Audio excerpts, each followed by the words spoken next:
That's it, admit all.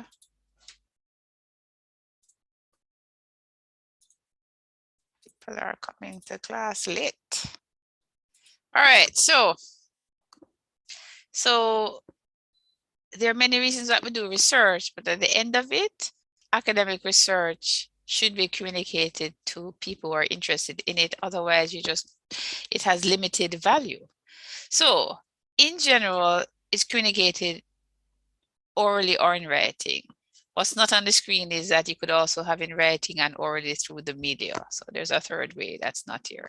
So in terms of writing, usually there's a thesis or a project when you're in a university. At the end of it, theses and projects are read by very few people within the academic community, usually 10 or less, sometimes even only 2 or 3. And so if the research is going to have value outside of doing it just for the person's intellectual development, the idea is to get it into journals or academic conferences. So for journal papers, there are at least 3 types. There are many other types of papers. I've just talked to you about 3 types. So those include empirical papers, opinion pieces, and reviews. And if you recall, the goal of this class has been to prepare you to do an empirical study. So we've been talking about cross-sectional empirical studies and longitudinal empirical study. Your entire proposal to date has been a proposal for empirical study. So by now you would have done a concept paper, which would become a chapter 1, a literature review, and the ethics application that you're going to do forms a research proposal for empirical study. So then later when you collect the data, you would analyze that data in order to write up an empirical study, which can be in a paper. An opinion paper is a paper that essentially refers to a number of academic papers, but is not based on data you collect. It's just you read information in journals and conference papers and then give your opinion. We haven't really told you how to do that in this class. And then we've also told you that it's very important to look at review papers. So there's another type that's not on the screen here. So narrative review is what you're prepared to do in the, so your third assignment, the literature review, is a narrative review. So we've actually been teaching how to do a narrative review. So in addition to narrative reviews, more important reviews include a systematic review, which is where somebody attempts to comprehensively review the papers on a topic, and a meta-analysis is where they actually get the statistical data and do a statistical analysis based on the empirical studies. And there are other types of journal papers too, but outside the scope of this class. And then for academic conferences, which can be virtually or face-to-face or both, there are 2 types of presentation, poster and paper.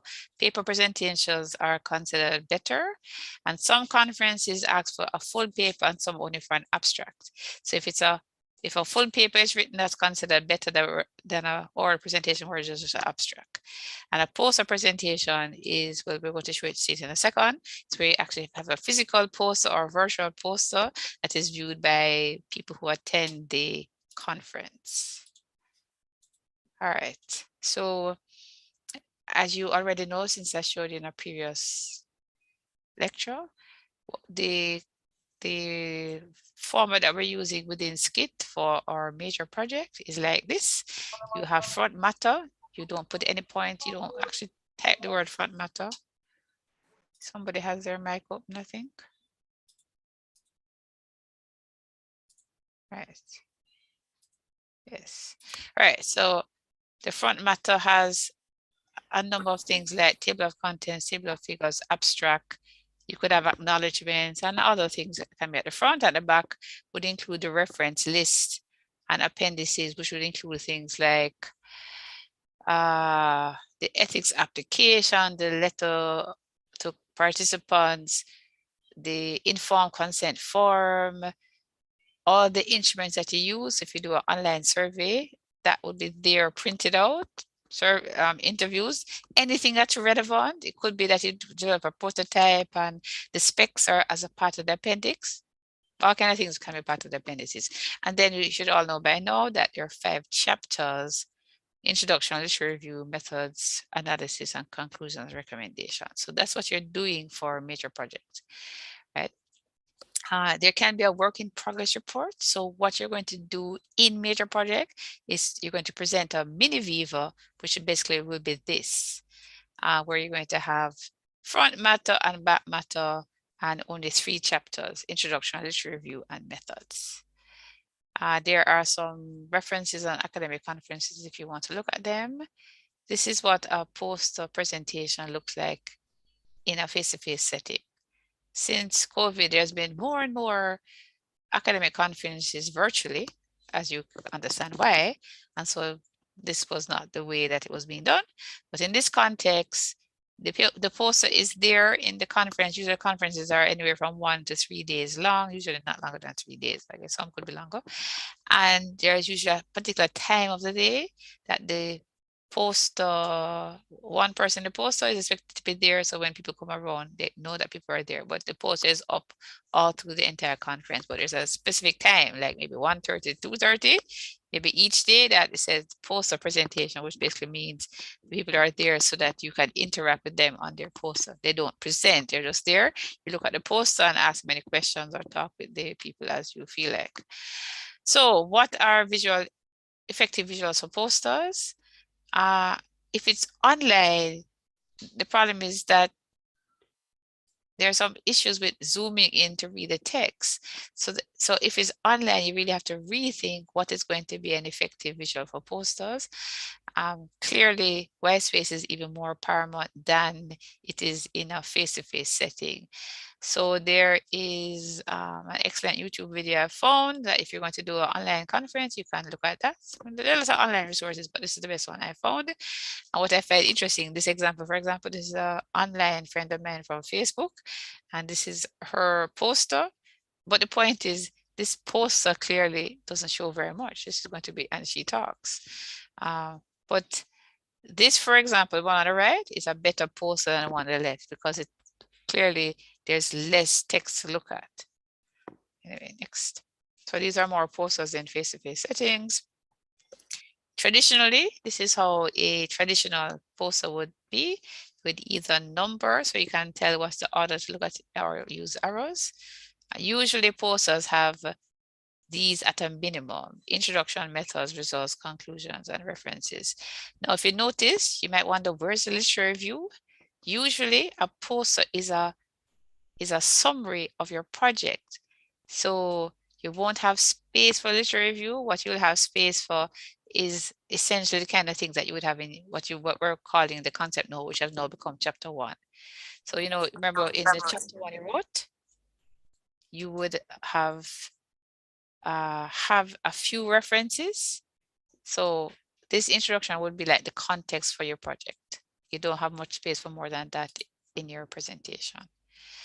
So in a poster presentation, you want to make sure that it is the text and the pictures tell a story. So it's more about showing than telling, but you still need to have text. So the poster should do 4 things at a minimum. It should give real information. It should start conversation because it's in an academic conference, whether it's online or face-to-face. It's supposed to, like, you could usually contact person for the person is their email, so you can email them. If you're face-to-face, you're talking to them. Obviously, it's going to advertise your work. So academic conferences are usually things that people are serious about research, and so you find people who are interested in being research partners, and clearly it summarizes your work. And by the way, from time to time, there are awards in SCIT for poster presentations. We're not going to have that this year. 1 second. Call you back in my class. Yeah. So one of the things you want to think about is making sure that the poster is not problematic. So among the problematics is you need to, somebody should be able to tell what are the main points and the objectives of your project. You want to make sure the text is big enough, that the graphics are clear, and that the organization is good, right? And if those are not the case, that's a problem. In thinking about planning your poster, you need to know what your main points are. Make sure your visuals relate to the main points, and you have to think about what you have room for. In any academic conference, or if you're doing it for as a school project, the people organizing will tell you exactly what they want. If it's a face-to-face, they tell you the size of the poster, whether it should be landscape or not. They tell you everything.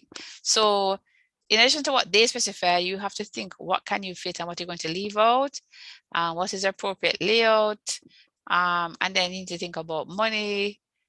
Usually most posters are done in a professional manner, and usually if you're doing a poster, you usually go to a professional outfit to print it out. That's typically the case, unless you have really good color large printing yourself, because usually it's on the same size as a cartridge paper. You know, that's usually people don't have those kind of machines to print those kind of posters for it to be effective. So you want to ask yourself, is the main message understood? You want to edit the text to simplify the words, to reduce sentence simplicity, not have too many details. You're going to ask people to give comments, evaluate your work in 60 seconds. Now, I have done a few poster presentations, not that many, maybe about 3 or 4. The first one I ever did was for the Scientific Research Council about 10 years ago, approximately. And at the time, I realized that this is not a simple task, and I had not even gotten this. I think this thing I'm doing, I had not even done this presentation to myself or anybody. And I was like, wow, what am I going to do? So of course I did some research online. What am I supposed to do? And one thing was obvious without even seeing this is that I needed comments. So I walked around and asked my coworkers, not just the academics, what they thought. So I got some really strong critiques, and I realized that the biggest thing I needed to work on was the visual. So I went and found all kind of visual things to make the thing kind of come alive. And I had actually called the institution, Scientific Research Council, and asked them if they were giving prizes. And they said, no, university said, no, I don't want to embarrass myself. I worked at it. Guys, I was literally surprised that I was awarded second place, which came with, what was the prize again? I think it was just a little, it wasn't any money prize. It was something I got. But and the reason why I was surprised is because the team that won, they definitely deserved the first place. That was not a doubt. But it was about 9 posters, and the woman that came third, the quality of her project was so excellent. I was astounded. So I said to her, because we don't know the prize. I said to her, boy, your research is so important and whatever, but I think your poster could have been done better. And she started being very defensive. And I said to her, up to now, I think she didn't really get me, because really the science was excellent. The difference between me and her was that I had spent more time on, and she was saying, oh, she went to a conference in wherever, and it was, people had such, I said, yes, they were giving you excellent responses to your science. But I'm telling you that, anyway, but my point is, even in the time when I'm trying to give her comments, guys, at the end of it, what was the funniest part is I posted it on a social media platform that I was on, and I got second place. So one of my coworkers, who was my Facebook friend, saw, and she said to me, boy, I guess you must have improved the poster sufficiently, because she had given me some big critiques. I didn't show her another version because she was so strong. I just remember thinking, okay, she had a lot of good points, and I made some adjustment, and I never go back and show her a new version because I couldn't take her on, because she was one of my critical. It's not even academic though. She was very critical, and I took everything she said into account and made some major adjustments. Remember, and she said, boy, you got second place. Anyway, it was funny. But the point is, guys, that's why it's good to get feedback. All the feedback I got all helped me improve my poster.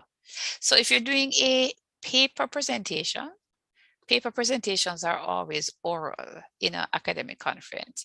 You need to think about who you're presenting it to, which is actually the same thing to be considered when you're giving a poster presentation.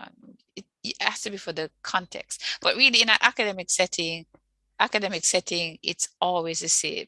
Whereas let me give it, oh, in fact, let me go to poster for a second. So you see here, the thing about this, these poster presentations, they're two different contexts. So when you're doing a poster for an academic setting, and if you're doing a poster for like a research, like UTech has a research day or UE has a research day, a lot of people do the posters exactly the same, but technically, really, it should be a little bit different because in research day, it's for the general public.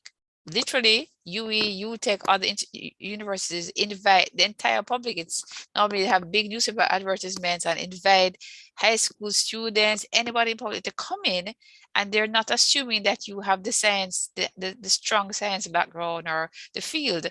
So it should be it should be geared a little bit different than it really it should be that a research poster for a research day is different than a research poster for academic conference. So back to this. So you want to think about the academic background, the age and experience of the people, the expertise. So if you're giving a presentation related to AI and machine learning, if you're talking to computer science specialists, you don't need to define AI. Maybe the particular type of machine learning algorithms you're using, you might talk about each type. However, if you are talking to the general public, you need to define AI. I have a physician friend of mine asked me the other day, what is AI? And in fact, what's funny is I was having challenging because AI is a difficult thing to define. I finally gave him a description. But the point is you have to think about who's in your audience. You have to think about what's the appropriate language. You want to be not too boring. Yeah, so you use graphs and pictures. So it's all about knowing your audience. So a presentation is not to impress your audience, tell them everything you know about a subject and to present every little detail. It is to give audience a sense of your work because the idea is that everything will be in the paper. I want to say everything, even a paper is not everything you know about a work if you've done proper research. So the idea is to make them want to read the paper that you've written and to get feedback. This is particularly true. Let's give it the skit context. In the mini Viva, you get feedback so that when you come back to the final Viva, you would have wheel and come again based on the feedback you got from your panelists in the mini Viva. For people who are doing a master's and PhD and they go to an academic conference, typically it's a project over a period of either a year or years, and you go to academic conference, you get feedback, so you continue to improve your project based on other people in your field giving you feedback. When you're doing a presentation, clearly you want to organize your talk, design the slideshow effectively, and prepare and practice, practice, practice. And you can read that slide, that cartoon some other time. So you need to think about who is there, right? And you most likely have a mix. So you want to have your presentation so everybody will be interested. So you want to think about, are the people going to be tired? You know that they can read, and everybody is asking, why should I listen? Like maybe you're all wondering, why should I listen? So that's why as I'm thinking what to talk about, I'm trying to bring in how is this relevant to even some of you who will never go on to a master's and PhD? Well, at the end of it, almost all of you will at some point in your life either be giving presentations or be doing presentation for grades. At the end of it, this is relevant for all of you who are even doing presentations for grades. Do you know that your teachers are sometimes sad? And if what is on the screen, you're going to be losing marks. You're not supposed to be reading exactly what's on the screen. That's why you have like a little paper notepad so you can look at that. Generally, non-experts are going to tune off much faster than experts. But if you're not interesting and passionate and bringing something new, people are going to be tuning. I promise you that. So what do? You want to give a motivation as to why your research is really wonderful. You give examples. You want, if possible, state your results early so that people are going to go, oh, wow, this is interesting. And then they're going to listen to all the more the details. You want to use visuals. You want to really explain what the problem that your research is solving. Yes. You want to have some idea of how your solution is different or better than others. You want to give an impression because it really should be the case that you know the academic literature, right?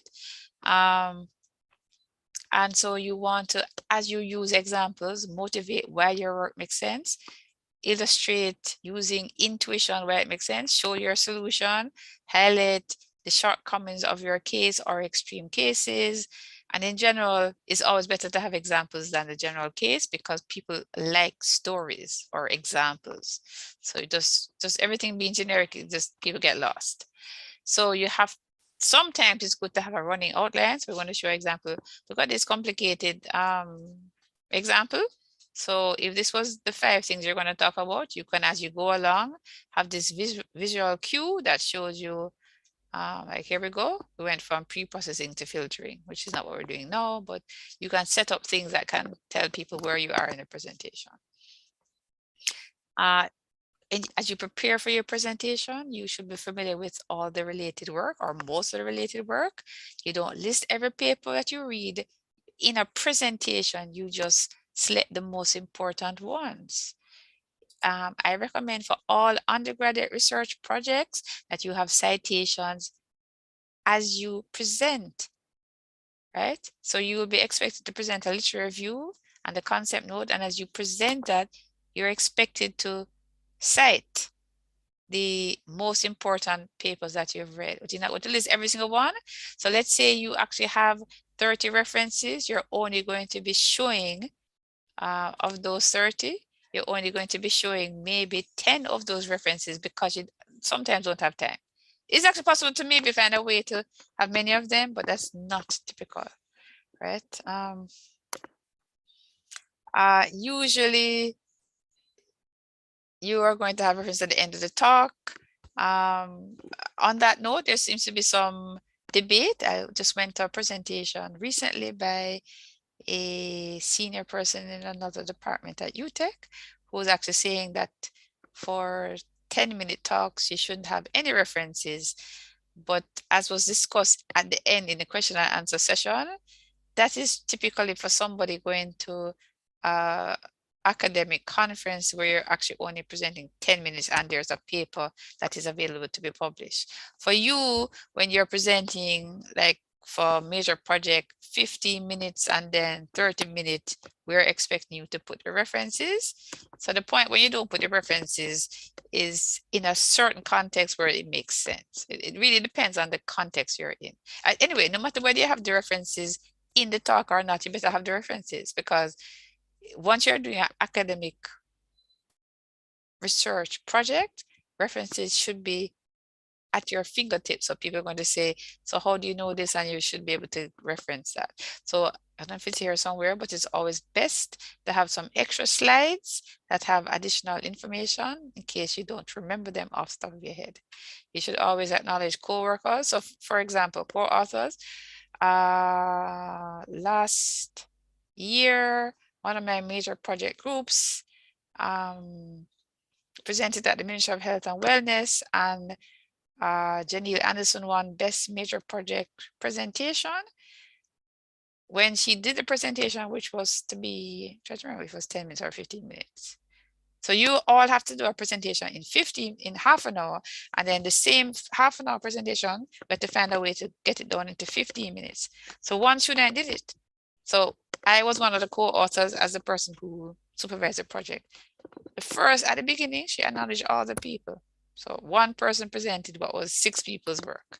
It must always, once it's only one person presenting for many people, that's part of what's important. You want to show the meat of the matter, but not leave every detail, because at the end of it, the time is going to indicate how much technical details you can leave in and the setting. If it's something with equations, you basically definitely want to leave out the equations in the presentations. I already said this, prepare backup slides. And be prepared to answer any question that might be coming. So you want to figure out in your skeleton, tell this person's listening, what's the problem, what's the motivation of your project, what's the relevant state of the art, what is your key idea of your research project, why your particular research project approach is good or better than the other things. And usually when you do a presentation, at the beginning you say, this is what I'm going to say, then you say, this is what I just said, and you end by saying, this is what we expect researchers to do in the future, right? In general, in a presentation, less is more. Use animation sparingly, use not too many colors. If you're going to use color, limit it to 2 or 3.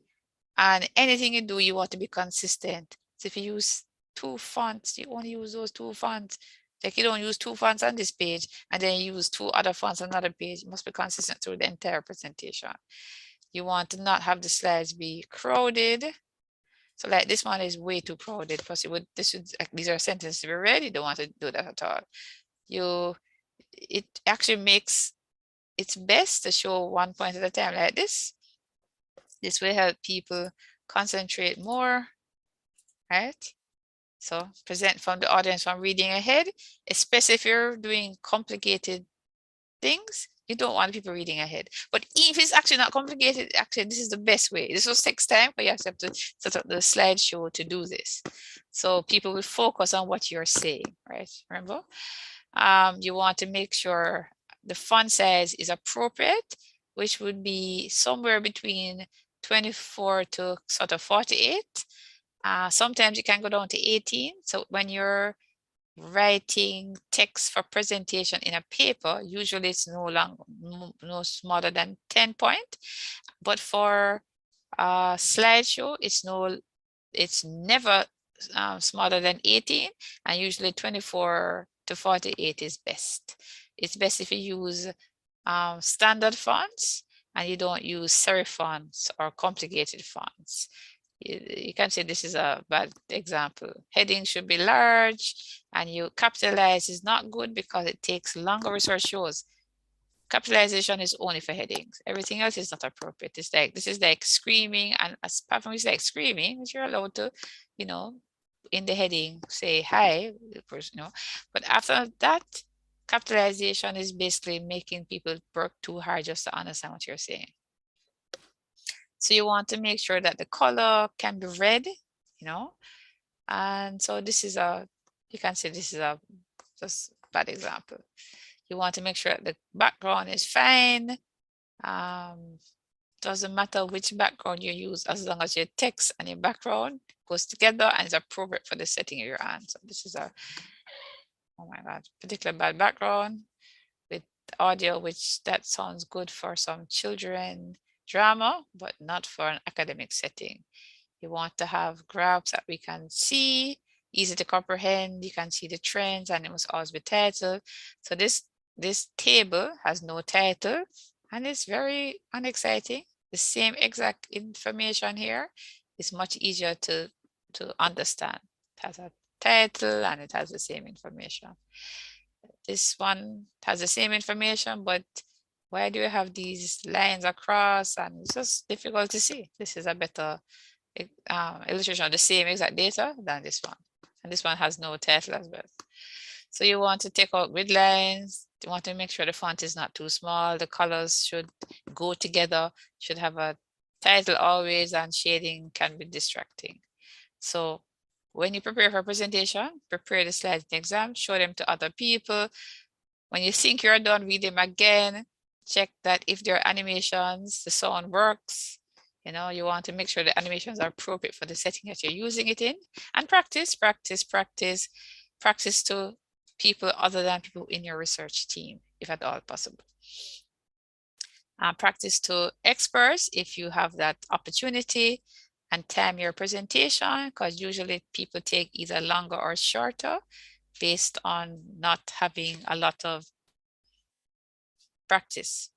So just to tell you something about myself, I actually have been presenting long enough. I am not a perfect presenter at all, that when I make what I call it big talks, I find that many things are interesting, that at this point, I have a really good time of the timing. Because I've been talking for so long, I'm good at figuring out what time is appropriate. So I don't need to practice as much on the presentation. I need to spend a lot of more time preparing the talk. So anytime I give me a big talk, I spend a lot more time on the preparation and less time on the practice. But I don't like to tell you how long I've been working at UTech, because you might display ageism towards me. But the point is, all of that was practice. So, and part of the practice is making sure that you know your content. So anything that I'm talking on, I know about. So if you're getting nervous, part of the nerves is that you haven't practiced enough. That's my opinion. everybody can get better at presentations, everybody. By the way, when I first came to youth, I can give you so many sad stories. I couldn't believe 1 year, which I don't think is going to be this year, I got back student feedback and forget about what was on the, you have these structural questionnaires. I literally was in shock that at least 5 real people hand wrote. So, they come out, they're tired, and if you know, they actually come back to lectures. They came back and at least 5 people actually had hand wrote out, excellent class, learned so much. I was thinking, is this me? Because when I first came to UTech, trying my best, that was not at all the response. But it's practice. It's practice, reflection, and getting, listen to what students say, listen to what I realize. All that makes a big difference. If you keep practicing, you get a lot better. So literally, I was in shock. Like, I was expecting good, but the fact that some real students said excellent, I was like, oh my God, well, there's life, there really is hope, guys. Yeah, it's all about practice. And yes, you won't be able to practice for years, but the point is you can practice. Like, I'm even back to my story. You see how the student who just got this oral present, she was actually nervous as well. And I told her to relax. Oh, she was also telling me about she was listening to some other people in the conference. And I said, I bet you anything, some of the people you're listening to have been being lecturers. Some of them were full professors for 20 years. I said, why don't compare yourself with somebody who's been a professor for 20 years. You're not going to be as good. So do the best you can. That's for all of you all the time, right? And by the way, there is a possibility that technology will fail you. I've been to more than one situation. Let me give you an example. I went to Jamaica Computer Conference once in person, and a UTech student was presenting, and something went wrong with the technology, and they didn't have any backup. I was like, and part of it was a prototype presentation. He didn't have something where he could just show like screenshots. He had no plan. Whatever you're doing, you need to have backup. So it's not a major project where you have a recording in advance. Always have and certainly your notes, you should always have notes. So guys, if it's 4 of you in a project, everybody should have a copy of the slideshow. I've heard things like people say, oh, this one person have it, I know their computer gone bad. What kind of rubbish is that? It's not just Murphy's Law. You need to have a plan. So Adine, you would have 2 copies of your project, and everybody else should also have 2. Everybody get me? This is just basic life. Basic life. Yes. What is I'm saying something funny? Anyway, I'm actually being serious, guys. From my first started using computers back in historical times, before you were born. I remember seeing people who working on assignments all night, and it's not presentation now, and lost it because they didn't back up. It's the same thing for a presentation. You need to have a plan B and a plan C. Yes. So you want to, I'm losing a lot of time. Yes. You want to leave in the presentation, you want to show examples, and definitely should be as enthusiastic as you can. And if you can't be enthusiastic, at least not be boring. I've heard people that literally, this talk will be about, and there's just not even sing song. They're so clearly bored by their own presentation. How is anybody else going to be interested, guys? It's like, oh, you're laughing at Mr. O'Dane. Okay, no problem. So guys, you need to find a way to present your talk. If it's in person, you want to make eye contact with the audience. If possible, you want to look at people who are nodding off. Can you imagine? You want to watch for questions. Usually in an academic setting, that's going to be at the end, because usually don't invite questions throughout. That's like if you're like we're doing here. You want to point at the screen, not at the computer. You want to not read directly from the slideshow or your notes, if at all possible. But if you want to read, it will be from your notes. You never want to read from the slideshow, because you remember you should just have bullet points on the slideshow, not everything you're going to say. So you want to make sure that you know what is happening in your talk. That's why you're preparing. You finish in time. And there are going to be many kinds of questions. One of the things is people just clarifying. Sometimes people didn't pay attention, or if they did, they just didn't get it. Some questions are just straight, simple. And so, by the way, if you go back to this, if you need clarification, you don't say, well, I said that. You answer the question. So if somebody wants to know something that you presented, you just answer it, right? I remember actually being at a thesis presentation. I was asking something similar because they said it, but I didn't hear it. I just said, could you just tell me which, it was an animation project, and they were looking at how animation could help primary school students. And I just asked, which subjects, or was it all subjects, or which subject areas you were looking at? And the person looked at me like I was asking a hard question. I'm thinking, I found out afterwards that they were nervous. I'm just thinking, this was the simplest kind of question. I was just curious because they had told that it did had some help. I just wanted to know personally if it was math or all what they had done. And this, you need to be ready for just simple clarification. And sometimes I see other people say, oh, well, I already said that. Somebody asked a question, answer the question. You can, sometimes people ask things where it's not really a question, they suggest something that could be better about your project. You normally say thank you. Sometimes they want to have a dialogue that would normally not be in your major project or your skit presentation, but that's more likely in an academic conference setting. Sometimes people actually want to show that they're better than you. Can you imagine? And this is where you need to just be humble, depending the setting. It's not having any debate to show that you're better.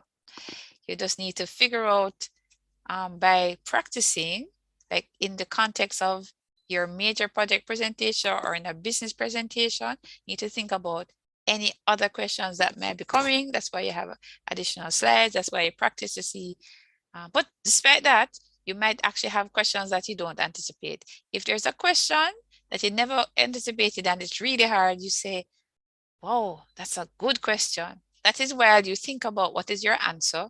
Or if you can't think of an answer, you say, we'll either you say it's not in the scope of our project, which might be true, or it could be that's something that we really should have considered, and we'll, maybe we'll integrate that into the project when we finish the write-up, but as is appropriate.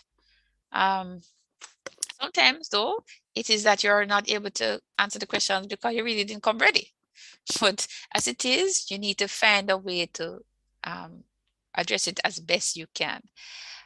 Depending on the situation, unless you're being graded, the people are asking questions, you don't make them take over.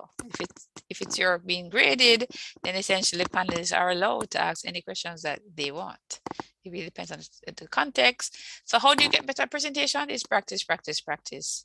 In my mind, it's preparation, practice, and feedback. Those are the three things. You observe others to see what do they do good, and you see comments from friends and mentors. Here are the contexts.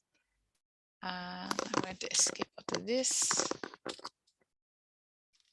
Hold on. Stop share. And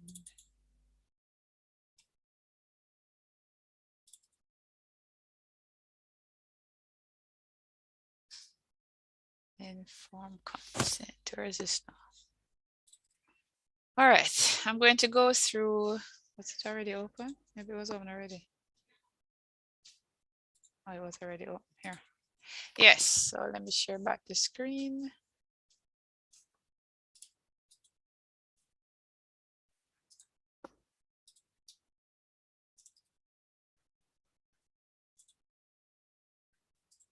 Okay, so when you're doing an application for ethics at UTech, remember, essentially when you're doing research, it needs to be presented to a research ethics committee that is called an institutional review board in the US. So it's called different things in different parts of the world. So at UTech it's called, and in Jamaica, all of Jamaica is called the Research Ethics Committee. So I know of at least 4 in Jamaica: the Ministry of Health and Wellness, the Ministry of Justice for Research with Prisoners, UE, NCU, 5. UE, NCU, and UTech all have research ethics committees. So those 5 for sure. I don't know if there are others. So all good universities would have a ethics committee so that we can look at if the research is considered ethical before you start the project. So UTech actually has a lot of forms that you should follow. So remember that any person who's involved in research should first give informed consent. So there's actually a form for that. So this is the form where you would put the project title, the research name, the phone and email, and you put the aim of the study, So remember, in the concept note, which becomes your chapter 1, you have purpose. Purpose and aim are the same thing. Remember, you have a section called the significance. Significance and potential benefits are the same thing. As in this, if you remember, the significance is essentially that there is a theoretical and a practical significance. So some stakeholders outside of you. Those are the potential benefits. This next section is when you're going to gather the data. That's not when the project started, but it's when the empirical data starts. When it's, and then this is still some basic standard things. It's voluntary participation.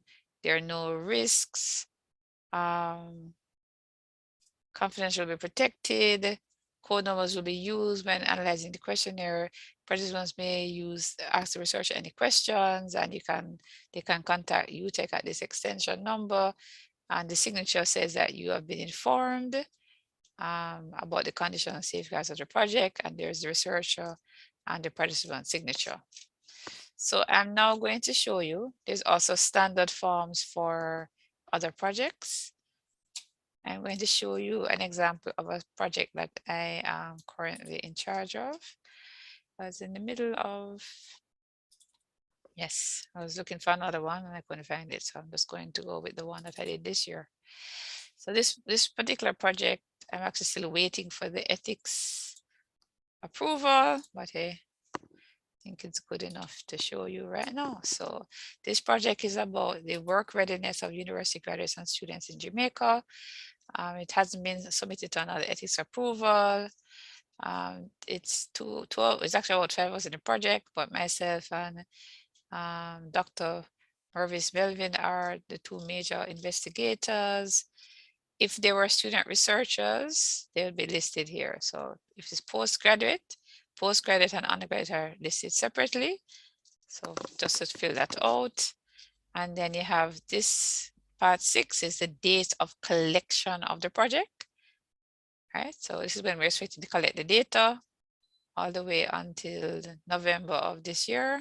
But we are hoping to start in January. That's definitely not this is whether we're going to get any funding to external body. That's no for the moment. Does it affect any privacy legislation? Not for this project. So what's the aim of the project? It is to measure the work readiness of university graduates and students in Jamaica. And then we'll have 2 objectives to determine the factors associated with work readiness and to investigate the perceived value of university education among key stakeholders, both employers and university staff. Why is this important? Because we expect it to aid decision makers in higher education and curriculum planning and design, and it may be helpful to university students and government policy makers. And this section 10 of the project is to say whether there's any big risk of the project. So in this particular project case, so by the way, if any of these are yes here on this list of whatever the list is, A to K, then it means that UTech it will go to, or we have 2 levels of committees at UTech. We have the faculty/college ethics committee, and then we have a university ethics committee. If any of them here says yes, it goes to the university ethics. Why? Because there's a high risk of ethical problem. But in this particular project, there will be nobody involved with an intellectual impairment, nobody highly dependent on medical care. As a note, if you're doing a project, I would strongly suggest that you, if it's health related, that you do people who are not highly dependent. Like you have a diabetic patient, you do people who are diabetic, who are at home, not people who are in the intensive care unit. If you're doing something with people with COVID, not everybody with COVID are in emergency care. You can do the project for undergraduate students, unless there's a really good reason. Even doing somebody with dementia, you can do the dementia patients who are not terminally ill or not unconscious. By the way, some dementia patients are not able to interact. So you want to, my suggestion at this point of your research lives, you want to choose things that is no for this, right? You can still do health without highly dependent on medical care. Yes, my project is not looking at convicts and captives. My research doesn't involve human tissues or embryos, etc., stem cells. It doesn't involve this group. I guess you could do one on like maroons, but I'm not doing that. That would make it go yes. I'm not using any assisted reproductive technology. I'm not doing epidemiological research, which are projects that involve health, looking at populations. We're not doing that here. We're not looking at genetic research. We're not doing observations where we're hiding, right? And as I told you in a previous talk, it can be deemed okay to do research that is concealed, but that definitely has to be described well and has to be okayed by a research ethics committee. But I wasn't doing that here. We're not doing any clinical trials, as in, normally clinical trials involve giving pharmaceutical or surgery to people to see if it works. No, we're not doing that. And we are not involving minors under the age of 18. If we were, we'd have to now put the no's involved and how we'd get the informed consent. And by the way, that would involve informed consent of the parents and assent of the children. So both the children and the parents. Sorry, if the children are very young, like they're on the 8 and can't understand what research is about, there will be no assent. But all the children can understand that they're in research. So, right? So if it's children, you have to explain what you're going to do for the informed consent and assent. And then section 11 is very important. This is where the committee will be able to tell if your research is ethical or not. You must say where your project is conducted. So like we are detailed. We're planning to do it in workplaces in both urban and rural parishes in all these sectors: tourism, agriculture, education, ICT, health, and construction. We say that this is ethical. This is tentative. Why? Because until we actually write to each of these people, after we get ethics approval, we don't know for sure they're going to say yes. But that's our plan. We're going to look at all the major universities: UTech, UE, NCU, UCC, and MECO. We are planning to do a cross-sectional survey. We are planning to do online questionnaires to university graduates and questionnaires to employees and university staff. That will be online and via voice messaging apps, like WhatsApp. Doesn't say that, but that's what I mean. And there are 2 participant groups, that's university graduates and stakeholders that interact with university students and graduates. So we tell you here that this approach, it says, why have they been selected? Why did we select these 2 groups? Because we're utilizing triangulation. Because if you ask those university graduates as to whether university education is important, we will get something, but we think it makes sense to actually also ask people who are hiring university graduates, as well as other people who work at universities. That between all of that, we should get a fairly good coverage of different perspectives of university education. So that concept is called triangulation. So we are going to give a poster, which I'll show you in a second, and that's the participant and informed consent. We're going to give people 1 to 2 weeks to consider invitation to participate. Usually this is not 1 or 2 days. It's usually at least a week, typically. And then how will we select them? We have 2 groups. We're going to say how we're going to select each of the groups. So university graduates will be selected using cluster sampling from 2 rural and 2 urban parishes. And then we're going to invite university graduates in each of these groups to participate. And then for the second group, which is the stakeholders, we're going to do non-probabilistic sampling technique using purposive sampling. If you remember that, purposive sampling is where we find people who are going to be able to give us a lot of useful information. So we're going to find owners and managers in each of these sections who are willing and able to give us a lot of detailed information by answering long. We don't want people who are going to say, oh, we only have 10 minutes to answer your questionnaire. No, we want people who are willing to give us more information. And so we're going to have 3 groups of participants: 150 university students, 150 university graduates, and 100 stakeholders. And we believe that that will be a representative sample of the population. We've decided to use a rule of thumb since we're utilizing convenient sampling. And so that's why we're having this relatively large number of participants that will be invited to participate. There will be what is required. They'll be required to complete questionnaires. How would the privacy of Participants be protected. Since human subjects are involved, all identifying information will be removed and assigned code numbers instead. The data collected will be stored in a password protected file and only available to the research team. Yes, we have done our research before, many surveys all the way up to last year in Jamaica, and we will protect the data by having password protected folders that only the research team can access. It will be backed up on the cloud, and the research team members will be required to sign a non-disclosure agreement, and the data will be clean for coding. That is, in our particular project, anybody who doesn't answer the important questions, we're going to delete that from the database, and then we're going to put the files in a spreadsheet for analysis. We're going to use both descriptive and analytical statistics, including cross tabulations and correlations. So we will do bi-monthly review of the project. What's the duty of care? Duty of care just means what we're going to do to make sure that these people are not abused. So we says that the people will be required to complete a consent form. That would mean that they should understand what the project is about. And they have the option of opting out anytime. And the responses to the questionnaires will be anonymous. So if there's any adverse events, we will report them to the Office of Graduate Studies, Research and Entrepreneurship. This is at UTech. Premature cessation, that is the project ending before it's supposed to.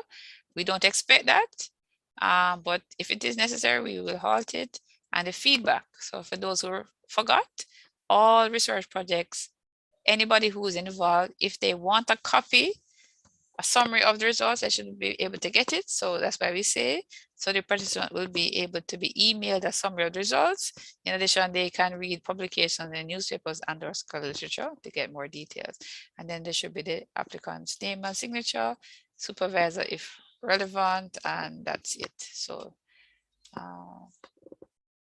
and let's go to this. Do I have it open already?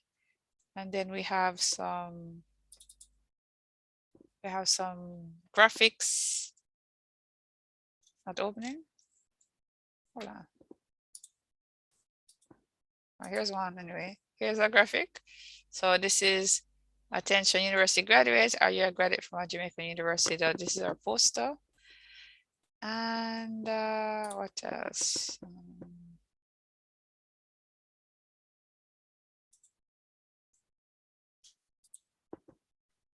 And we had a letter to the participant. So our letter says the aim of this research is to determine the factors associated with work readiness.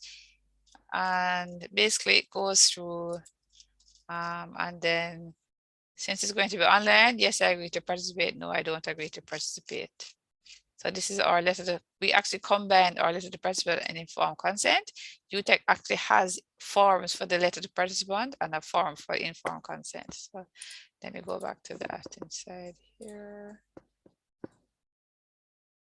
Ethics form, cover letter. Yeah, so UTech technically actually separates them. So cover letter.